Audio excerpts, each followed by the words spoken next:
मेरा काम है आप सभी को सही जानकारी देना।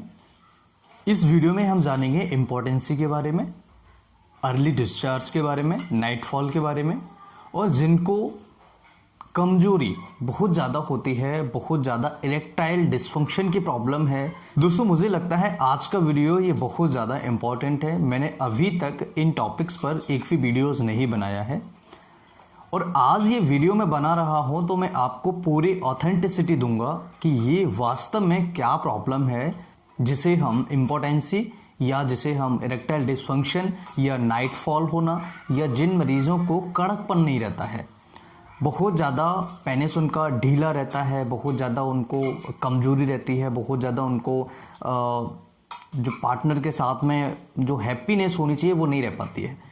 इनके कारण के बारे में समझेंगे और अगर आप कारणों को समझ लेते हैं तो आधी बीमारी 50% बीमारी आपकी ठीक विदाउट मेडिसिन हो जाती है। इसे समझना जरूरी है। दूसरा, इस वीडियो में मैं आप सभी को एक ऐसी मेडिसिन बताने वाला हूं जिससे आपकी बीमारी कंफर्म ठीक होने वाली है, हमेशा के लिए ठीक हो जाएगी। इसके लिए आपको ये वीडियो पूरा देखना होगा। मैं कोशिश करूंगा शॉर्ट वीडियो यानी छोटा वीडियो बनाने की, लेकिन आज का ये मेरा पहला टॉपिक है और मैं जितने आपको डिटेल दे सकता हूं वो डिटेल आपको प्रोवाइड कराऊंगा। तो हो सकता है कि थोड़ा सा ये वीडियो लंबा हो जाए, लेकिन इस वीडियो को पूरा जरूर देखें जिससे कि आपकी समस्या ठीक हो सके। देखिए, सबसे पहले ये समझिए कि इरेक्टाइल डिस्फंक्शन होता क्या है। इरेक्टाइल डिस्फंक्शन का मतलब होता है कि जब हम अपने पार्टनर्स के साथ में, जब हम अपनी सेक्सुअल लाइफ में खुश नहीं रह पाते हैं, जब हम अपनी सेक्सुअल लाइफ में सही तरीके से अपने पेनिस को इरेक्ट नहीं कर पाते हैं, तो इस कंडीशन को हम कहते हैं इरेक्टाइल डिस्फंक्शन। और अगर ऐसे सिचुएशन में आपको कई बार क्या होता है कि हमें अर्ली डिस्चार्ज हो जाता है पेशेंट को, कई बार क्या होता है पेशेंट को ढीलापन बहुत ज़्यादा रहता है, तो जो ढीलापन है उसे ठीक करने के लिए हमें क्या करना चाहिए। दो तरह की बीमारियां सबसे मोस्ट कॉमन कारण हमें देखने को मिले हैं इसमें। सबसे पहला होता है मानसिक स्थिति का गड़बड़ होना, दूसरा होता है ऑर्गेनिक कारण है। ऑर्गेनिक कारण और साइकोजेनिक कारण दोनों अलग होते हैं। ऑर्गेनिक कारण का मतलब होता है कि हमें हमारी बॉडी में या तो पेनाइल सिस्टम, जो पेनिस सिस्टम है, उसके आसपास कुछ गड़बड़ हुई है, जैसे कि जो हमारी खून ले जाने वाली नसें हैं, जो खून ले जाने वाली आर्टरी है या लाने वाली वेन्स है, उनमें कोई गड़बड़ होना। अगर इनके अंदर कुछ गड़बड़ होता है, ब्लड वहां पर इकट्ठा हो रहा है, ब्लड सही तरीके से फ्लो नहीं हो पा रहा है, या फिर उनकी साइज कम पतली हो गई है, या फिर बहुत ज्यादा फूल गई हैं, तो ऐसे सिचुएशन में आपको ये समस्या होगी। तो इसे हम कहते हैं ऑर्गेनिक कारण, ऑर्गेनिक कॉज।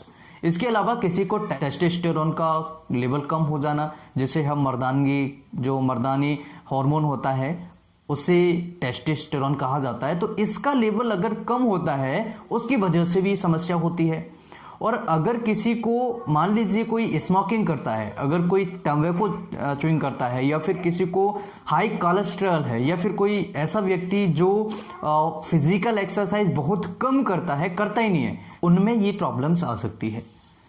चौथा जो कारण होता है मानसिक स्थिति, हमने समझा। और अगर कोई व्यक्ति लगातार अल्कोहल का सेवन करता है तो ये भी बहुत बड़ा रीजन होता है इम्पोर्टेंसी के लिए, इरेक्टाइल डिस्फंक्शन के लिए।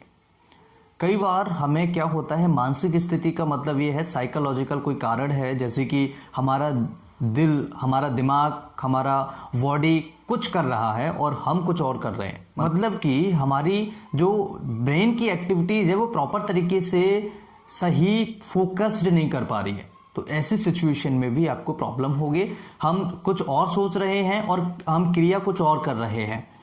तो ऐसी सिचुएशन में ये कुछ साइकोलॉजिकल कारण होते हैं, इमोशनल फैक्टर्स होते हैं, हार्मोनल चेंजेस होते हैं, जो और भी अदर हार्मोन्स लेवल हैं, जैसे प्रोलैक्टिन है, इनका चेंजेस होना, इनका डिस्टर्बेंस होना, ये बहुत सारे रीजंस हैं। और अगर हम इन कारणों को ठीक नहीं करेंगे तो आपकी समस्या कंटिन्यूअसली बढ़ती रहेगी। अब बात करें जिन मरीजों को सपने में ही उनको नाइटफॉल हो जाता है, कई बार उनको टाइमिंग उनकी कम हो जाती है, जल्दी डिस्चार्ज हो जाता है, तो ऐसे सिचुएशन में भी ऐसी प्रॉब्लम्स को भी अगर हम ट्रीट करें, ऐसी प्रॉब्लम्स से भी अगर हम छुटकारा पाएं, तो आप बहुत अच्छे तरीके से ठीक हो सकते हैं। मेडिसिन की अगर हम बात करें तो यहां पर मेडिसिन, बहुत अच्छी मेडिसिन मैं आपको बताने वाला हूं। और सबसे पहली मेडिसिन जो फेमस है वो है R41। R41 आप सभी मेरे ख्याल से जानते होंगे और इसे लेने का तरीका भी शायद आप सभी को पता होगा। लेकिन कई बार R41 जो मेडिसिन है ये कई लोगों में काम नहीं करती और मरीज ठीक नहीं होते हैं। और इसके पीछे कुछ और भी कारण हो सकते हैं, जैसे कि आप कई बार स्टेरॉइड्स दवाइयां लेते हैं या कई बार आप अन्य बीमारी की दवाइयां लेते हैं। तो ऐसे सिचुएशन में आपका कारण कंटिन्यूसली बना रहता है और आप होम्योपैथी की परमानेंटली दवाइयां लेते रहते हैं और आपको ठीक प्रॉपर तरीके से आराम नहीं मिलता है। जो R41 मेडिसिन है ये बहुत अच्छी मेडिसिन है और इसके लिए स्पेशली बहुत अच्छी मेडिसिन है। इसके अलावा भी दूसरी मेडिसिन मैं आप सभी के साथ में शेयर करूंगा। दूसरी मेडिसिन है निफरलुटियम। निफरलुटियम एक ऐसा मेडिसिन है, एक ऐसी होम्योपैथिक मेडिसिन है जो आप इस मेडिसिन को यूज करके अपनी समस्या को ठीक कर सकते हैं। जो निफरलुटियम मेडिसिन है ये इंपोर्टेंसी, नाइट फोर, नसों में कमजोरी होना, मर्दान की ताकत कम होना या कई बार अर्ली डिस्चार्ज होने की समस्या से आप इससे निजात पा सकते हैं।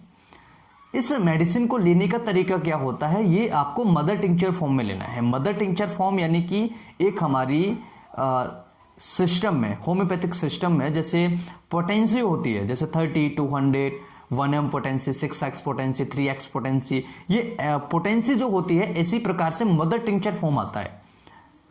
इस मदर टिंचर फॉर्म के अच्छे रिजल्ट्स होते हैं और इसे लेने का, इस मेडिसिन का जो तरीका है वो तरीका है आप इसे 15 से 20 बूंदें दिन में 2 बार लीजिए, सुबह एंड शाम को लीजिएगा। जिनको भी ये समस्या है, जिनको ढीलापन है, अर्ली डिस्चार्ज है, इंपोर्टेंसी है या उनको कड़कपन नहीं रहता है, ढीलापन रहता है, उनको ऐसी समस्या है, तो आप 15 से 20 बूंदें दिन में 2 बार सुबह एंड शाम को आधा कप पानी के साथ में लीजिएगा। उनकी समस्या धीरे धीरे बहुत जल्द ठीक होने लगेगी और आप अच्छे तरीके से रिजल्ट्स पा पाएंगे, आपको रिजल्ट्स मिलेंगे। दूसरा, इस मेडिसिन को लेने के साथ में आपको कुछ चीजें ध्यान रखनी होंगी, तब आपको बहुत जल्दी और बहुत अच्छे रिजल्ट्स मिलेंगे। अगर आप इन चीजों का ध्यान नहीं रखेंगे तो हो सकता है कि आपको रिजल्ट्स न मिले, आपकी परेशानी ठीक न हो, ऐसा भी हो सकता है। तो सबसे पहला और सबसे मोस्ट इंपॉर्टेंट फैक्टर है कि आपको, जो भी लोग टबैको, स्मोकिंग, अल्कोहल का सेवन करते हैं, ये पूरी तरह से उन्हें बंद करनी होगी, क्योंकि ये सारी चीजें हमारी नसों को ब्लॉक करने में मदद करती हैं, नसों को ब्लॉक करने में बहुत ज्यादा हेल्प करती हैं, इसलिए इन चीजों का सेवन बंद करना होगा। दूसरा, जिनको इरेक्टाइल डिस्फंक्शन की प्रॉब्लम होती है उनको अपना हार्ट चेकअप जरूर कराना चाहिए। ये मैं आपको एडिशनल इंफॉर्मेशन दे रहा हूं। जिनको भी इरेक्टाइल डिस्फंक्शन की प्रॉब्लम होती है उन्हें हार्ट चेकअप जरूर कराना चाहिए। तो ये कारण, ये सारी चीजें हमें बंद करनी होंगी। दूसरा, आपको फिजिकल एक्सरसाइज जरूर करनी होगी। अगर आप फिजिकल एक्सरसाइज करते हैं तो इससे आपकी बॉडी का ब्लड फ्लो होता है वो एक्यूरेट होता है, अच्छा होता है और सही तरीके से ऑक्सीजन का भी फ्लो हमारे टिश्यू तक, सेल्स तक पहुंच पाता है, जिससे हमारी बॉडी अच्छा परफॉर्म कर पाती है। तीसरा, अगर आप इस मेडिसिन को रेगुलरली सही टाइम टू टाइम सेवन करते हैं तो आपकी ये बीमारी बहुत जल्द, बहुत अच्छे रिजल्ट्स आपको मिलेंगे। करीबन 15-20 दिन में ही आपको ये रिजल्ट्स इस मेडिसिन के मिलना स्टार्ट हो जाएंगे। तो आप इस बीमारी से बच सकते हैं। साइंटिफिकली मैंने आप सभी को बताया कि किस तरह से हम इनके कारणों को दूर करें, किस तरह से हम अपने इस मेडिसिन को यूज करें। और अगर आप इस मेडिसिन का यूज करना स्टार्ट कर देते हैं और अगर आपको कोई साइकोलॉजिकल कॉजेज है या आपको कोई और प्रॉब्लम है तो आप अपने साइकेट्रिक डॉक्टर्स जो होते हैं उनसे भी कंसल्ट करें, क्योंकि अगर मानसिक जो आपको साइकोलॉजिकल प्रॉब्लम होगी उसकी वजह से अगर समस्या है तो आपको प्रॉब्लम रहेगी, आप ठीक नहीं हो पाएंगे ऐसी सिचुएशन में। ठीक है। और अगर बात करें कि ये मेडिसिन लेने का सही तरीका मैं आपको बता चुका हूं, कितने दिन लेना है ये भी मैं आपको बता चुका हूं। और अगर अच्छे रिजल्ट्स, इससे भी बहुत अच्छे रिजल्ट्स आपको लेने हैं तो जरूर होम्योपैथिक चिकित्सक से एक बार सलाह लेनी चाहिए, तो आपको और अच्छे रिजल्ट्स आपको जरूर मिलेंगे। अगर वीडियो अच्छा लगे तो लाइक एंड शेयर करें, कुछ पूछना चाहें तो कमेंट करें। अगर आप हमारे नए चैनल पर विजिट नहीं किए हैं, इसी तरह की हेल्थ से रिलेटेड वीडियोस वहां पर भी हम शेयर करते हैं, उसके लिंक हमने वीडियो के डिस्क्रिप्शन में दिया हुआ है, पिन किया हुआ कमेंट है, आप जरूर जाएं, सब्सक्राइब करें, सपोर्ट करें और वीडियोज को देखें और उनसे फायदा उठाएं। इन्फॉर्मेटिव जानकारी वहां पर भी हम शेयर करते हैं। नमस्कार, thanks for watching, have a nice day.